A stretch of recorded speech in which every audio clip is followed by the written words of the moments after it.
जिस तरीके से आत्मा अजर है, अमर है, उसी तरीके से भारत की सनातन संस्कृति भी अजर और अमर ही है। भारत अकेला है जहां पर हमारे जननायक कौन है?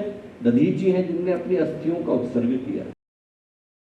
ये वो भूमि है दोस्तों जहां पर पहली बार मनुष्य ने अंतर जगत के रहस्यों पर से पर्दा उठाने का प्रयत्न किया। कस्तुम को हम कुताया तहका में जननी को में ताता, ये प्रश्न सबसे पहली बार कहां पूछा?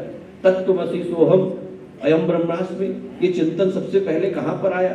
सृष्टि के अस्तित्व पर प्रश्न लगाने का भाव यहाँ के ऋषियों को आया। ना सदासीनो सदासीप्त दानीम नासित रजो न व्योमा परोयत किमावरी वह कुवश्य शर्म नंभ किमासीत गहनम गभीरम न मृत्युरासीत अमृतम न तरे न रात्र्या अन्न आसीत प्रेगा। ऋग्वेद के ऋषि के अंदर का संकल्प, साहस और विश्वास और पुरुषार्थ इतना था कि उसने सृष्टि के अस्तित्व के ऊपर प्रश्न लगाने का काम किया। और ये कहने में मुझे शंका नहीं, संकोच नहीं, संदेह नहीं दोस्तों कि इस भारत की भूमि के गर्भ के अंदर वो तरंगे अभी भी विद्यमान है, जो यदि एक बार फिर से जागे तो निस्तेज पड़ी इस मानव जाति को प्रखरता से मन्यु से भर करके रख देगी। गीता कहती है नैनम छुन्दन्ति शस्त्राणि नैनम दहति पावकः न चैनम क्लेदयन्त्यापो न शोषयति मारुतः। आत्मा अमर है, अजर है, उसको न काटा जा सकता है, न बांटा जा सकता है, न जलाया जा सकता है, न सुखाया जा सकता है।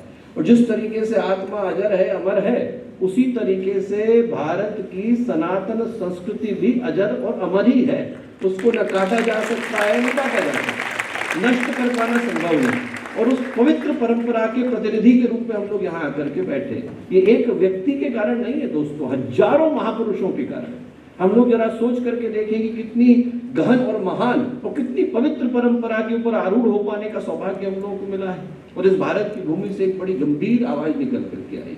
वो आवाज वही है जो आप इस कार्यशाला के मोटो स्टेटमेंट के रूप में देखते हैं। सा प्रथमा संस्कृति विश्ववारा, पूज्य गुरुदेव का लिखा हुआ मंत्र, यजुर्वेद के 4थे अध्याय का 7वां मंत्र। दुनिया में एक ही संस्कृति हो सकती है, मानव संस्कृति हो सकती है, सद्भाव का, समभाव का मंत्र।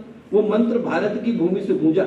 आप जरा इतिहास उठा करके देखिए, भारत की आवाज कभी आक्रमण की आवाज नहीं रही, आतंक की आवाज नहीं रही।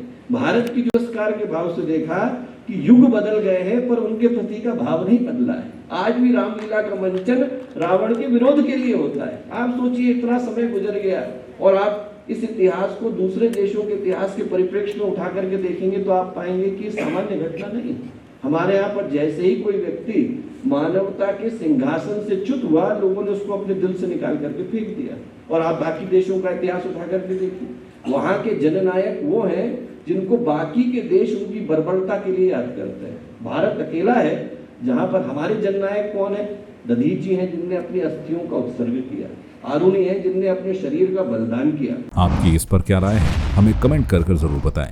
इसके साथ ही आप हमारे YouTube चैनल को सब्सक्राइब कीजिए। आप हमें Facebook, Instagram, Twitter पर फॉलो भी कर सकते हैं। और संवाद 365 के साथ एक क्लिक में जुड़ने के लिए डाउनलोड कीजिए संवाद 365 ऐप।